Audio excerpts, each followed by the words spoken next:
င်းသရဆေးရုံကိုပါထပ်ပြီးတော့ခွဲပြီးတော့ပို့နေရဆေးရုံကိုမလောက်ဘူးဖြစ်နေတာကြမ်းကြက်ကြည့်ရပါတော့အဲ့တော့တေဆုံးသူရုပ်လောင်းနေနဲ့ဒါခြေပြက်လက်ပြက်ဂီလာနာဖြစ်သွားတဲ့ကောင်တွေကိုလည်းလေချောင်းနဲ့ပါဇက်တိုက်ပြန်ပြီးတော့တည်ယူနေရတယ်ဆိုတဲ့အကြောင်းတွေလည်းသိရပါတယ်ဗောနော်ရွှေမြင်းနေတုတ်တန်ဆိုရင်နောက်ပိုင်းမှာစစ်တင်ញိုင်းဆိုပြီးတော့ပြန်ပြီးဆိုင်းဘုတ်တောင်မှာတက်လို့ရတဲ့အနေအထားတွေဖြစ်လာတော့မှာ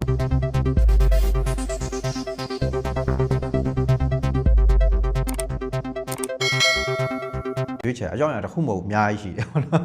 အဲ့ဒီထဲကဒါထူးထူးခြားခြားပြောချင်တဲ့ဟာဆိုရင်စစ်ကောင်စီစေယုံမဆန့်တော့ဘူးဆိုတဲ့အကြောင်းတွေပြီးရင်တင်းချိုင်းနေလူစီကားနေတယ်ဆိုတဲ့အကြောင်းတွေပေါ့နော်အဲ့ဒီအကြောင်းအရာတွေလည်းပါမယ်အဲ့လောက်ထိဖြစ်အောင်ကိုတိုက်ခိုက်နိုင်နေတယ်ဆိုတဲ့ဟာကလည်းဒါတည့်ရတိုင်းပဲအာခတ်တော် A နဲ့ပူပေါင်းတပ်ဖွဲ့တွေဖြစ်တယ်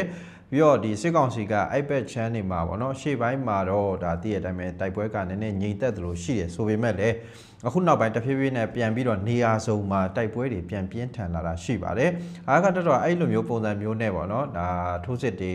စ်ချက်စလိုက်ပြီဆိုရင်စစ်ကောင်စီဘက်ကနေပြီးတော့စခန်းတွေပါသွားလိမ့်ရှိတယ်ဗောနော်အဲ့လိုပဲမြေပြင်မှာစစ်ကောင်စီကအဲ့လိုမျိုးစခန်းတွေပါသွားလို့ဥရဖားရနဲ့ပြန်ပြီးတော့ဒီနေရာတွေကိုထိုးစစ်ဆင်ပြန်ရယူဖို့စ조사ရင်းနဲ့ထပ်ပြီးတော့ထိခိုက်ဒေဆုံးမှုတွေများနေတာတွေလည်းရှိပါတယ်အဲ့လိုမျိုးဒေဆုံးမှုတွေများလုံးလို့ဗောနော်အခုဆိုဆေးရုံတွေမလောက်ဘူးပြီးရင်ဆေးရုံတွေလူစီကားတယ်တက်ဆေးရုံတွေနဲ့နေမကဘူးအရက်ဘက်ဆေးရုံတွေပါပို့တယ်ပြီးရင်တင်းချမ်းကုန်းတွေတောင်ပို့နေရတယ်လူစီကားနေတယ်ဆိုပြီးတော့လည်းသိရပါတယ်ဗောနော်အဲ့တော့စစ်ကောင်စီကဒီအထက်မှာသိရတဲ့အတိုင်းပဲအာဂတ်တော် A ကိုစစ်ရေးရဖိအားပေးဖို့စ조사နေတဲ့အပြင်အရတားပြည်သူတွေရှိပါတယ်ဆိုတဲ့နေရာတွေကိုကြည့်ပဲဥတီပြီးတော့ဒါလေကြောင်းတိုက်ခိုက်မှုတွေဇက်တိုက်ဆိုလိုလုပ်နေတာရှိပါတယ်ဒါရှေ့ပိုင်းကာလမှာပေါ့နော်ဒါမြောက်ပိုင်းအဖွဲ့တွေကိုလည်းဒီလိုပုံစံမျိုးနဲ့လုပ်ခဲ့တာတွေရှိတယ်အဓိကတော့ပြည်သူတွေကိုဖိအားပေးတဲ့ပုံစံမျိုးဒီပြည်သူတွေကိုတန်ဖိုးထားမှန်းသိလို့ဒီပြည်သူတွေကိုဒီလိုမျိုးပုံစံမျိုးနဲ့နှိပ်စက်တာမျိုးတွေဖိနှိပ်တာမျိုးတွေဒုက္ခပေးတာမျိုးတွေနဲ့လှည့်ပြီးတော့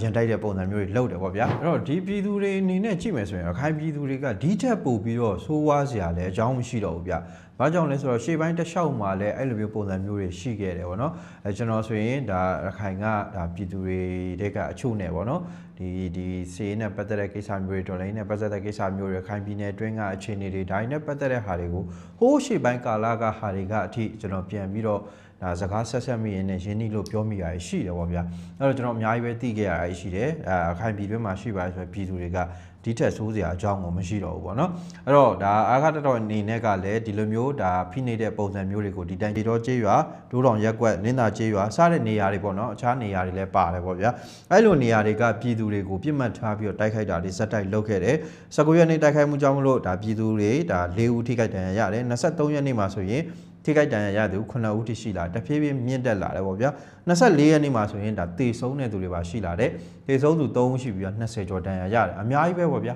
အဲ့တော့ဒီပျက်စီးသွားတဲ့အထဲမှာကြည့်မယ်ဆိုရင်လည်းဒီပြည်သူတွေပိုင်းတဲ့အစာအုပ်တွေရှိသလိုပေါ့နော်ဘုန်းကြီးကျောင်းတွေကအစာရှိတယ်တေဆုံးသွားတဲ့သူတွေထဲမှာကြည့်မယ်ဆိုရင်လည်းကလေးတငယ်တွေပါတယ်တန်ဃာတော်တွေပါတယ်အမျိုးသမီးတွေပါတယ်ပြီးရင်ဒါအမျိုးသားအဆုံပေါ့လေနော်အဲ့လိုပုံစံမျိုးနဲ့ခွဲခြားမှုမရှိဘဲနဲ့ကိုလေကြောင်းပုံကျဲတာတွေလုပ်နေတာရှိပါတယ်ဗောနော်ပြီးတော့ဒါသူတို့တွေကပါဇက်ကနေအမြဲပြောတဲ့အမျိုးဘာသာတာနာဘာဖြစ်တယ်ညာဖြစ်တယ်ဗောနော်အဲ့လိုဘုန်းကြီးတွေဘယ်သွားတည်နေလဲတော့မသိဘူးဗောနော်အခုဆိုရင်လည်းဘုန်းကြီးကျောင်းတွေကအစားစစ်ကောင်စီကလူမဆန်စွာရက်ဆက်စွာနဲ့အခုလိုမျိုးလေကြောင်းတိုက်ခိုက်မှုတွေလုပ်နေတာဖြစ်ပါတယ်အဲ့တော့ဒီလိုမျိုးအရတားပြည်သူတွေပေါ်မှာ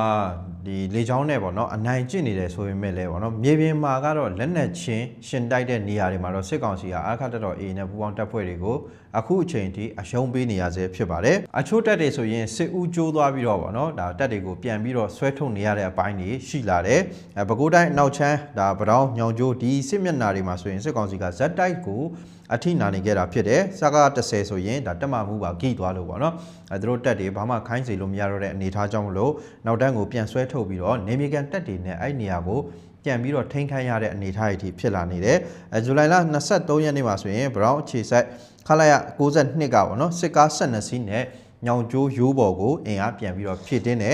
်ဒီလိုမျိုးစစ်ဦးကျိုးသွားရဆိုရင်အဲ့တက်တွေကဘာမှလုပ်လို့မရဘူးဘလုံးမကိုခိုင်းစေလို့မရတော့ဘူးပေါ့နော်အဲ့တော့အထီးကိုက်တွေများလာတယ်ဆိုရင်လည်းစိတ်တက်တွေပြက်ပြီးတော့ဘာခိုင်းမလုပ်တတ်တော့ဘူးအဲ့လိုပုံစံမျိုးတွေဖြစ်သွားတာပြီးတော့ခေါင်းဆောင်ပိုင်းအကြီးအကဲပိုင်းပေါ့နော်သူတို့ကိုမိတ်ပေးနေတဲ့သူတွေကကြာအခုလိုမျိုးထိကိုက်တွေဖြစ်လာပြီဆိုရင်ဒါသေကြတယ်သူတို့ရဲ့စိတ်ထဲမှာပေါ့နော်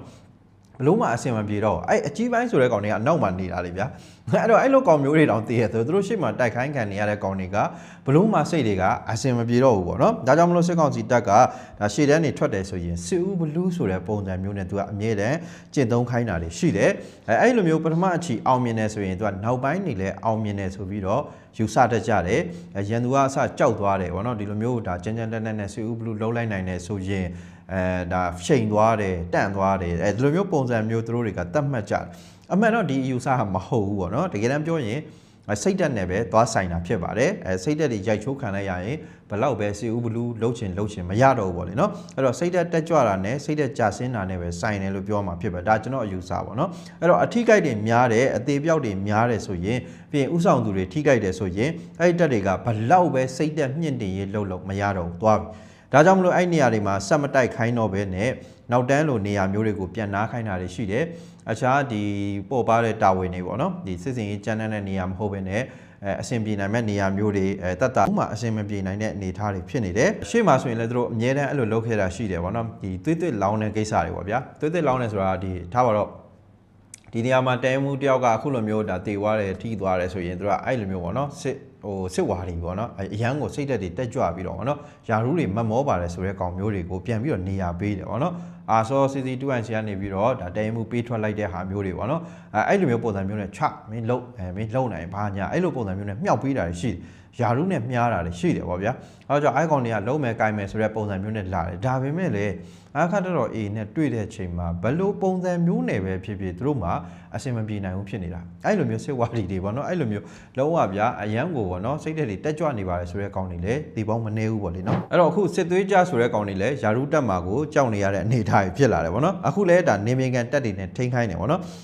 ဒါကလည်းသူတို့အတွက်အဆင်ပြေနိုင်စရာအကြောင်းမရှိဘူးနေမြေကန်တက်တွေကအဲ့ဘက်ကနေမြေအကြောင်းပို့ပြီးတော့တောင်မှဒါသူတို့တွေအခြေအနေစိုးမယ်ပေါ့နော်အဲ့တော့မကြခင်မှာပဲဒါတေဆုံးထိခိုက်များတာတွေစိတ်တက်ပြက်ပြီးတော့ထွက်ပြေးတာတွေပေါ့နော်ဒီဥစ္စာတွေကဇက်တိုက်တွေဒါကျွန်တော်တို့ကြားရဖို့ရှိပါတယ်ဘာကြောင့်လဲဆိုတော့အကြောင်းတွေသိနေရလေနော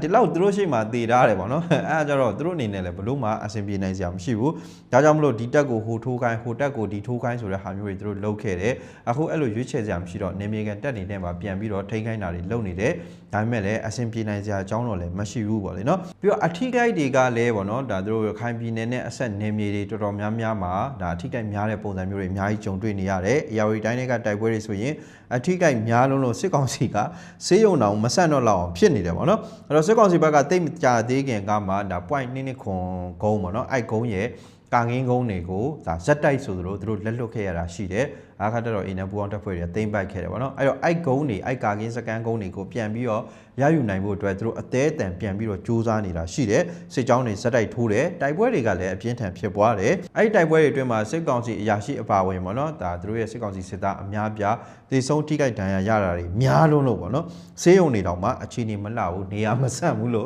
ပြောမှာဖြစ်ပါတယ်အဲ့တော့သေဆုံးဒဏ်ရာရသူတွေများပြားလုံးလို့ပေါ့နော်ဒါပသိမ်မှာရှိတဲ့မဆာ၄ပေါ့နော်ဒါအဆင်ပြေပြင်စစ်တက်ရင်းပေါ့နော်အဲ့တက်ကိုလည်းသူတို့ပို့ရတယ်အဲ့တက်မှာကိုပဲမလောက်လို့ပေါ့နော်အဲ့ဆေးရုံမှာကိုပဲမလောက်လို့ပသိမ်ဆေးရုံကိုထပ်ပြီးတော့ပို့ရတယ်ဒါတော့မှမနိုင်လို့ဟင်းသရဆေးရုံကိုပါထပ်ပြီးတော့ခွဲပြီးတော့ပို့နေရဆေးရုံကိုမလောက်ဘူးဖြစ်နေတာကြမ်းကြက်ကြီးရပါတော့အဲ့တော့တေဆုံးသူရုပ်လောင်းနေနဲ့ဒါခြေပြက်လက်ပြက်ဂီလာနာဖြစ်သွားတဲ့ကောင်တွေကိုလည်းလေချောင်းနဲ့ပါဇက်တိုက်ပြန်ပြီးတော့တည်ယူနေရတယ်ဆိုတဲ့အကြောင်းတွေလည်းသိရပါတယ်ဗောနော်အခုရပိုင်းနဲ့ဒါရိုးဘက်ကိုလေရင်ဇက်တိုက်တက်တယ်ရေကြီးဘက်ဆင်းဖို့များတယ်တန်ရအရာရှိတွေကိုတည်ထုတ်နေကြတယ်ဆိုပြီးတော့ AR Time ကလည်းဒါဖော်ပြထားတယ်ဗောနော်ဒါပြင်တုံညိုင်ကင်းတင်ញိုင်ကုန်းနေဗောနော်တင်ញိုင်ကုန်းနေလည်းစီကားနေပါတယ်တိုက်ပွဲတွင်းဒဏ်ရာရတဲ့စစ်ကောင်စီရဲ့ဗိုလ်မှူးတအူးဒီကောင်ဒဏ်ရာရတယ်ဗောဗျာဒဏ်ရာရတဲ့အချိန်မှာနောက်တန်းနဲ့စစ်ဌာနချုပ်မှာရှိတဲ့မဆာ၄ခုနမဆာ၄ကိုသူပို့ပြီးတော့ကုတယ်ကုနေစဉ်အတွင်းမှာပဲဘလို့မှကယ်လို့မရတော့ဂီးသွားတယ်အဲ့တော့အဲ့လောင်းကိုဇူလိုင်20နေတဲ့အနေထားအဲ့တော့ခုထိလည်းစစ်ကောင်စီကသူတို့ဆုံးရှုံးသွားပါတယ်ဆိုတော့ဒီ point 2ခွန်ရဲ့ကာကင်းကုန်းစခန်းတွေကိုပြန်ရယူဖို့အတွက်အသေးအတန်စူးစမ်းနေပါတယ်အသေးပြောက်ထိခိုက်တွေများနေတဲ့ဂျားတွေကကိုပဲအခုလိုမျိုးစစ်ကြောင်းထိုးတာတွေအင်အားဖြစ်တင်းပြီးပြန်တိုက်ခိုင်းတာမျိုးတွေဒါမျိုးတွေကိုဇက်တိုက်လုပ်နေစေဖြစ်ပါတယ်ဒါကြောင့်မို့လို့လည်းဒါထပ်ပြီးတော့ဗောနော်ခုနလိုတင်ញိုင်ကုန်းစီကားတဲ့ဟာတွေဆေးရုံမလောက်တဲ့ဟာတွေဗောနော်အတူပြက်သတင်းတွေအသေးဆုံးထိခိုက်တဲ့သတင်းတွေကဇက်တိုက်ဆိုသလိုကြားနေအောင်မှာပဲဖြစ်ပါတယ်နောက်ထပ်စစ်မျက်နှာတစ်ခုအနေနဲ့ကဒါစစ်တွေဘက်မှာလည်းဇူလိုင်လ22ရက်နေ့ညနေကနေစပြီးတော့24ရက်နေ့အထိ 3 ရက်ဆက်တိုက်တိုက်ပွဲတွေပြင်းပြင်းထန်ထန်ဖြစ်ပွားနေတာရှိတယ်အဓိကတော့စစ်တွေမြို့အနီးစစ်ကောင်စီရဲ့ရေးပါတဲ့ရေတပ်စခန်းဝင်းကျင်နဲ့နယ်မြေအချို့ကိုအာရခတပ်တော် A ကထိုးစစ်တွေဆင်လာလို့ဒါနှစ်ဖက်တိုက်ပွဲတွေပြင်းထန်နေတာဖြစ်ပါတယ်အဲ့တော့တိုက်ပွဲကဒါတော်တော်လေးပြင်းထန်နေတာဖြစ်တဲ့အတွက်ဒီရလက်တွေကလည်းဒါမကြခင်ထွက်ပေါ်လာလိမ့်မယ်အခုဆိုရင်တိုက်ပွဲဖြစ်စဉ်သတင်းတွေကိုဒါမီဒီယာတွေမှာဖော်ပြနေရည်လည်းတွေ့ရမှာဖြစ်ပါတယ်အဲ့တော့စစ်တွေနီးစစ်ကောင်စီရဲ့အဓိကရေတပ်စခန်းတစ်ခုဖြစ်တဲ့ရွှေမင်းကန်ရေတပ်စခန်းနဲ့အဲ့ရေတပ်စခန်းရဲ့ကာကင်းစခန်းတွေကိုအာခတပ်တော် A ကထိုးစစ်ဆင်တိုက်ခိုက်နေတယ်ဆိုပြီးတော့သတင်းတွေမှာဖော်ပြကြတယ်အဲ့တော့ရေတပ်ထဲကိုလည်းအာခတပ်တော် A ကလက်နက်ကြီးတွေဇက်တိုက်ပစ်ခတ်နေတဲ့အတွက်အတွင်းထဲမှာတေဆုံးတာတွေရှိနေတယ်ဆိုပြီးတော့လည်းသိရပါတယ်ပြီးတော့အာခတပ်တော် A ရဲ့စစ်မျက်နှာအသစ်ဖြစ်တဲ့စစ်တွေကရေချမ်းပြင်ဘက်ပေါ့နော်ရေချမ်းပြင်ဘက်မှာလည်းထိတွေ့တိုက်ပွဲတွေပြင်းထန်နေတယ်စစ်ကောင်စီဘက်ကတော့နီလန်းစုံသုံးပြီးတော့ခုခံနေရတဲ့အနေအထားဖြစ်တဲ့လေကြောင်းလက်နက်ကြီး drone အကုန်သုံးတယ်လေကြောင်းဆိုရင်သူတို့အုပ်လိုက်ဆိုလိုကိုသုံးနေတာဖြစ်တဲ့အနီးကပ်ပစ်ခတ်တိုက်ခိုက်တဲ့ပုံစံမျိုးတွေကစလုပ်နေတယ်ဆိုပြီးတော့သိရတယ်အဲ့တော့အာခတပ်တော် A ရဲ့ထိုးစစ်တွေကစစ်တွေမျိုးအနီးကိုတဖြည်းဖြည်းကတ်လာတာကစစ်ကောင်စီအတွက်ကြောချမ်းစရာဖြစ်ပါတယ်ပြီးတော့ဒီအပြစ်မဲ့တဲ့အခိုင်ပြည်သူတွေကိုလေကြောင်းတိုက်ခိုက်မှုတွေလှုပ်ထားတဲ့အတွက်ပေါ့နော်ရက်ဆက်ထားတဲ့အတွက်ဒီလောက်ရက်တွေရဲ့အကျိုးဆက်ကိုလည်းစစ်ကောင်စီစစ်သားတွေကတေချာပေါက်ခံရပါလိမ့်မယ်ဒါကြောင့်လည်းဒါသူတို့တွေဒါဒီမျိုးတွေကိုကြမှာဆိုလို့အသေးအတန်ခုခံနေရတဲ့အနေအထားဖြစ်ပါတယ်အဲ့တော့ခံစစ်ပိုင်းဆိုရင်လည်းသူတို့အသေးအတန်ပြင်နေကြတယ်ခံစစ်တွေပြင်နေဘန်ကာတွေစောက်တယ်ပတ်ပတ်လည်းခြံစည်းရိုးတွေခတ်တယ်ပြီးတော့ကြတော့ဒါမျိုးထဲမှာလည်းကင်းလှဲ့တာတွေဇက်တိုက်ဆိုသလိုလှုပ်ဆောင်နေရတယ်22ရက်နေ့တုန်းကလည်းစစ်တွေမျိုးကိုရေလန်းကနေပြီးတော့ဗောနော်ဒါအင်အား200လောက်ထပ်ပြီးတော့ဖြည့်ထားရဆိုပြီးတော့သိရပါတယ်ဆိုတော့ကျွန်တော်ခုနပြောသလိုပါပဲ AA နဲ့ရင်ဆိုင်နေရတဲ့ဒါစစ်မျက်နှာတွေမှာစစ်ကောင်စီကဘယ်တော့မှအခြေအနေမလှဘူးဇက်တိုက်ဆိုသလိုပဲသူတို့ထိုးစစ်တွေလှုပ်တဲ့အင်အားတွေဖြစ်တင်းတယ်ရှိမြအင်အားအကုန်ပို့တယ်လေကြောင်းပစ်ကူ drone လက်နက်ကြီးပါရာမိုတာအကုန်ဂျိုင်ယိုကော့ပတာအစီအပြင်မှာတိုက်ပွဲမရှိဘူးလို့ဆိုလိုတာမဟုတ်ပါဘူးတကယ်တော့မြေမှာလည်းတိုက်ပွဲတွေကဇက်တိုက်ဖြစ်ပွားနေတဲ့သတင်းတွေတော့ထွက်ပေါ်ခြင်းမရှိဘူးအဲ့လိုမျိုးသတင်းတွေအခုလိုဟော့လာပြီးသတင်းတွေပို့ပြီးတော့ဒါကျေပြန့်လာပြီးထွက်ပေါ်လာပြီးပေါ့နော်ပြီးရင်စစ်မျက်နှာအစုံကလှုပ်လှုပ်ရှားရှားဖြစ်လာပြီးဟေ့ဆိုရင်သိကြတယ်စစ်ကောင်စီဘက်ကတခုမဟုတ်တခုပါလိမ့်မယ်ဒါမှမဟုတ်လဲအာခတော် A ဘက်ကတင်းစီရရှိသတင်းတွေထုတ်ပြန်လာလိမ့်မယ်လို့ကျွန်တော်တို့ယူဆတယ်ပေါ့နော်ဒါကလည်းဒါတေချာနေတဲ့သူ့ရဲ့ဒါလုပ်ငန်းစဉ်တစ်ခုလိုကိုဖြစ်နေတာပေါ့လေနော်အဲ့တော့တိုက်ပွဲတွေပုံမူပြီးတော့ဖြစ်ပွားလာနေပါတယ်ဆိုတော့ရခိုင်ပြည်နယ်နဲ့ထိစပ်နေတဲ့နေရာတွေပြင်ရခိုင်ပြည်နယ်တွင်းကနေရာတွေဒီနေရာတွေမှာတာဝန်ကျနေပါတယ်ဆိုတော့စစ်ကောင်စီစစ်သားတွေအတွက်မပြန်လန်းနေဖြစ်နေဦးမလားဆိုတဲ့ဟာကိုတော့ကျွန်တော်တို့ဆက်လက်စောင့်ကြည့်ရမှာဖြစ်ပါတယ်ဗျအားလုံးပဲကျေးဇူးတင်ပါတယ်